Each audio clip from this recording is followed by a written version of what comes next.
ಪನ್ನೀರ್ ಮಸಾಲ ಅದನ್ನ ಹೇಗೆ ಮಾಡೋದು ಅಂದರೆ, ನಾನಿಲ್ಲಿ 200 ಗ್ರಾಮ್ ಅಷ್ಟು ಪನ್ನೀರ್ ತೊಗೊಂಡಿದ್ದೀನಿ. ಹಾಗೆ ಗೋಡಂಬಿ, ಸಾಜೀರ, ಧನಿಯಾ ಕಾಳು, ಮೆಣಸು, ಲವಂಗ, ಚಕ್ಕೆ, ಕಲ್ಲಂಗಡಿ ಬೀಜ ಹಾಗೆ ಪುಲಾವ್ ಎಲೆ ತೊಗೊಂಡಿದ್ದೀನಿ. ಅದೆಲ್ಲ ಎಷ್ಟೆಷ್ಟು ತೊಗೋಬೇಕು ಅಂತ ನಾನು ಡಿಸ್ಪ್ಲೇಯಲ್ಲಿ ಹಾಕಿದ್ದೀನಿ. ಹಾಗೆ ಒಂದು ಹೆಚ್ಚಿಟ್ಕೊಂಡಿರುವಂಥ ಈರುಳ್ಳಿ, ಶುಂಠಿ ಬೆಳ್ಳುಳ್ಳಿ ಪೇಸ್ಟು, ಹಾಗೆ ದೊಡ್ಡದಾಗಿ ಹೆಚ್ಕೊಂಡಿರುವಂಥ ಈರುಳ್ಳಿ ಇದು ಬೇಕಾಗುತ್ತೆ. ಹಾಗೆ ಖಾರದ ಪುಡಿ, ಹೆಚ್ಚಿಟ್ಕೊಂಡಿರುವಂಥ ಟೊಮ್ಯಾಟೊ 2, ಅರಿಶಿಣ, ಗರಂ ಮಸಾಲ ಅರ್ಧ ಸ್ಪೂನು, ಹೆಚ್ಚಿಟ್ಕೊಂಡಿರುವಂಥ ಕೊತ್ತಂಬರಿ ಸ್ವಲ್ಪ, ಹಾಗೆ ಕಸೂರಿ ಮೇಥಿ, ಕೊತ್ತಂಬರಿದು ಏನು ಕಡ್ಡಿ ಇರುತ್ತಲ್ಲ ಅದು ಬೇಕಾಗುತ್ತೆ, 2 ಮೆಣಸಿನ್ಕಾಯಿ, ಪನ್ನೀರ್ ಮಸಾಲ 1 ಸ್ಪೂನಷ್ಟು ತೊಗೊಂಡಿದ್ದೀನಿ. ಹಾಗೆ ಫ್ರೆಶ್ ಕ್ರೀಮ್ 4 ಸ್ಪೂನ್ ತೊಗೊಂಡಿದ್ದೀನಿ. ಇವಾಗ ಪನ್ನೀರ್ನ ಒಂದು ಬಟ್ಲಿಗೆ ಹಾಕ್ಕೊಂಡು ಅರ್ಧ ಸ್ಪೂನಷ್ಟು ಅರಿಶಿಣ, 2 ಸ್ಪೂನಷ್ಟು ಖಾರದ ಪುಡಿ, ಹಾಗೆ ಸ್ವಲ್ಪ ಎಣ್ಣೆ ಹಾಕ್ಕೊಂಡು ಚೆನ್ನಾಗಿ ಮಿಕ್ಸ್ ಮಾಡ್ಕೊಳ್ಳಿ. ಮಿಕ್ಸ್ ಮಾಡಿಕೊಂಡು ಒಂದು 5ರಿಂದ 10 ನಿಮಿಷ ಮ್ಯಾರಿನೇಷನಿಗೆ ಬಿಡಬೇಕಾಗುತ್ತೆ. ಯಾಕಂದರೆ ನಾವು ಹಾಕಿರೋ ಅರಿಶಿನ ಹಾಗೂ ಖಾರದ ಪುಡಿ ಅದೆಲ್ಲ ಮಿಕ್ಸ್ ಆಗಬೇಕಲ್ವ ಪನ್ನೀರ್ ಜೊತೆಗೆ. ಹಾಗಾಗಿ ಒಂದು 5ರಿಂದ 10 ನಿಮಿಷ ಮ್ಯಾರಿನೇಷನ್ಗೆ ಬಿಡಬೇಕಾಗುತ್ತೆ. ಸ್ವಲ್ಪ ಸ್ಪೂನಿಂದ ಮಿಕ್ಸ್ ಮಾಡ್ಕೊಳ್ಳಿ. ಇವಾಗ ಒಂದು ಪ್ಯಾನ್ಗೆ 2 ಸ್ಪೂನಷ್ಟು ಎಣ್ಣೆ ಹಾಕೋತಾ ಇದ್ದೀನಿ. ಪುಲಾವ್ ಎಲೆ ಹಾಕ್ಕೊಂಡು ಗೋಡಂಬಿ, ಧನಿಯಾ ಬೀಜ, ಹಾಗೆ ಕಲ್ಲಂಗಡಿ ಬೀಜ, ಮೆಣಸು, ಲವಂಗ, ಚಕ್ಕೆ ಹಾಕ್ಕೊಂಡು ಇವಾಗ 2 ಮೆಣಸಿನ್ಕಾಯಿ ಹಾಕೋತಾ ಇದ್ದೀನಿ. ಹಾಗೆ ದೊಡ್ಡದಾಗಿ ಹೆಚ್ಚಿಟ್ಕೊಂಡಿರೋವಂಥ ಈರುಳ್ಳಿ, ಹಾಗೆ ಕೊತ್ತಂಬರಿ ಕಡ್ಡಿ ಏನಿರುತ್ತಲ್ಲ ಅದು, ಹೆಚ್ಚಿಟ್ಕೊಂಡಿರುವಂಥ ಟೊಮ್ಯಾಟೊ ಹಾಕ್ಕೊಂಡು ಮಿಕ್ಸ್ ಮಾಡ್ಕೊತಾ ಇದ್ದೀನಿ. ಹಾಗೆ ಶುಂಠಿ ಬೆಳ್ಳುಳ್ಳಿ ಪೇಸ್ಟ್ ಹಾಕ್ಕೊಳ್ಳಿ, ಅರ್ಧ ಸ್ಪೂನಷ್ಟು ಹಾಕ್ಕೊಂಡು ಎಲ್ಲ ಮಿಕ್ಸ್ ಮಾಡ್ಕೊಳ್ಳಿ.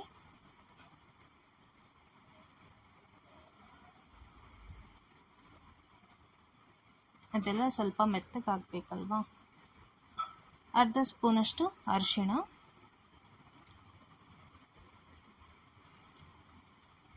2 ಸ್ಪೂನಷ್ಟು ಖಾರದ ಪುಡಿ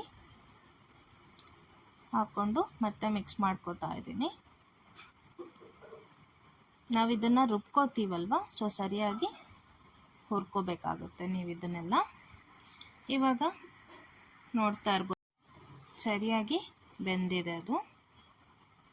ಇವಾಗ ನಾವು ಇದಕ್ಕೆ ಸ್ವಲ್ಪ ನೀರು ಹಾಕ್ಕೋಬೇಕಾಗುತ್ತೆ. ನೀರು ಹಾಕ್ಕೊಂಡು 1-2 ನಿಮಿಷ ಮಿಕ್ಸ್ ಮಾಡಿ ಜಾರಿಗೆ ಹಾಕ್ಕೊಂಡು ನುಣ್ಣಗೆ ರುಬ್ಕೋಬೇಕಾಗುತ್ತೆ. ಇದನ್ನು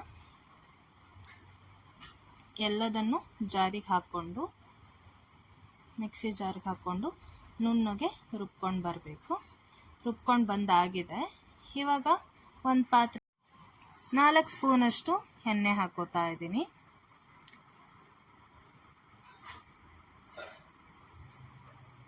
ಹಾಗೆ ಸಣ್ಣಕ್ಕೆ ಹೆಚ್ಚಿಟ್ಕೊಂಡಿದ್ವಲ್ಲ ಈರುಳ್ಳಿ ಅದನ್ನ ಹಾಕ್ಕೊಳ್ತಾ ಇದ್ದೀನಿ.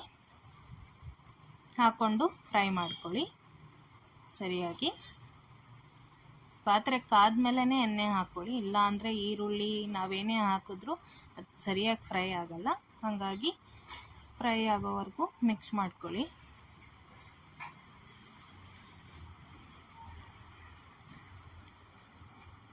ಸ್ವಲ್ಪ ಶುಂಠಿ ಬೆಳ್ಳುಳ್ಳಿ ಪೇಸ್ಟು ಹಾಕ್ಕೊಂಡು ಮಿಕ್ಸ್ ಮಾಡ್ಕೊಳ್ಳಿ.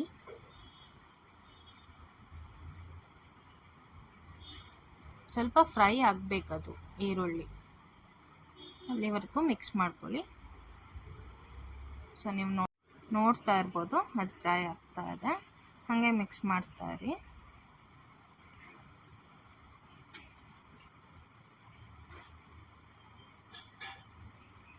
ಇವಾಗ ನಾವೇನು ಮ್ಯಾರಿನೇಷನಿಗೆ ಬಿಟ್ಟಿದ್ವಲ್ಲ ಆ ಪನ್ನೀರ್ನ ಇದಕ್ಕೆ ಹಾಕ್ಕೊಂಡು ಎಲ್ಲನೂ ಫ್ರೈ ಮಾಡ್ಕೊಳ್ಳಿ ಚೆನ್ನಾಗಿ.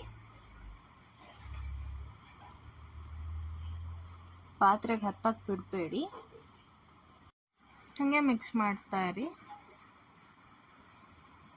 ಇವಾಗ ಅದು ಕುದೀತಾ ಇದೆ. ಅದಕ್ಕೆ ನಾವೇನು ನುಣ್ಣಕ್ಕೆ ರುಬ್ಕೊಂಡು ಬಂದಿದ್ವಲ್ಲ ಪೇಸ್ಟು, ಆ ಪೇಸ್ಟ್ನು ಹಾಕ್ಕೊಂಡು ಮಿಕ್ಸ್ ಮಾಡ್ಕೋತಾ ಇದ್ದೀನಿ. ಸೊ ಮತ್ತೆ ಜಾರಿಗೆ ನೀರು ಹಾಕ್ಕೊಂಡು, ಅದರಲ್ಲೂ ಪೇಸ್ಟ್ ಉಳಿದಿರುತ್ತೆ ಅಲ್ವಾ, ಸೊ ಮತ್ತೆ ನೀರು ಹಾಕ್ಕೊಂಡು ಇದಕ್ಕೆ ಸೇರಿಸ್ಕೊಂಡು ಮತ್ತೆ ಒಂದು ಸರಿ ಮಿಕ್ಸ್ ಮಾಡ್ಕೊಳ್ಳಿ. ಮಿಕ್ಸ್ ಮಾಡಿಕೊಂಡು ಹಾಗೆ ಇದಕ್ಕೆ ಉಪ್ಪು ಹಾಕೋಬೇಕಾಗುತ್ತೆ. ರುಚಿಗೆ ತಕ್ಕಷ್ಟು ಉಪ್ಪನ್ನು ಹಾಕ್ಕೊಳ್ಳಿ. ನಾನು ಇವಾಗ ರುಚಿಗೆ ತಕ್ಕಷ್ಟು ಉಪ್ಪು ಸೇರಿಸ್ತಾ ಇದ್ದೀನಿ.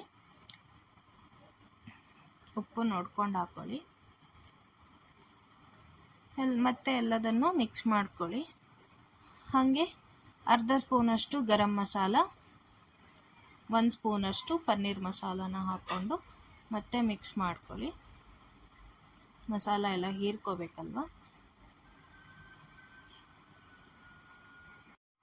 ಮತ್ತೆ ಒಂದ್ಸರಿ ಮಿಕ್ಸ್ ಮಾಡಿಕೊಂಡು ಒಂದು 10ರಿಂದ 15 ನಿಮಿಷ ಮುಚ್ಚಿಬಿಟ್ಟು ಕುದಿಯಕ್ಕೆ ಬಿಡೋಣ.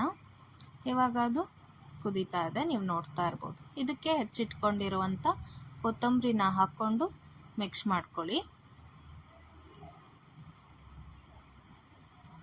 ಚೆನ್ನಾಗಿ ಕುದೀತಾ ಇದೆ ಅದು. ಹಾಗೆ ಕಸೂರಿ ಮೇಥಿನ ಸ್ವಲ್ಪ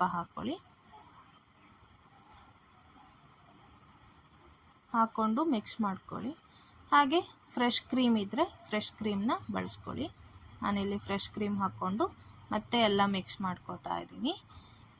ಸೊ ತುಂಬ ಚೆನ್ನಾಗಿರುತ್ತೆ paneer masala. Hotel style, restaurant style ಥರನೇ ಇರುತ್ತೆ. ಅದ್ರ ಜೊತೆಗೆ ನಾನು ಪರೋಟಾನ ಮಾಡಿದ್ದೆ, ತುಂಬ ಟೇಸ್ಟಿಯಾಗಿತ್ತು ಪರೋಟ ಮತ್ತು ಪನ್ನೀರ್ ಮಸಾಲ. ನೀವು ಈ ರೆಸಿಪಿನ ಟ್ರೈ ಮಾಡಿ. ಇಷ್ಟ ಆಗಿದ್ದಲ್ಲಿ ಲೈಕ್ ಮಾಡಿ, ಶೇರ್ ಮಾಡಿ, ಕಾಮೆಂಟ್ ಮಾಡಿ, ಹಾಗೆ ನಮ್ಮ ಚಾನಲ್ನ ಸಬ್ಸ್ಕ್ರೈಬ್ ಮಾಡಿ. Thank you for watching. Love you all. Thank you.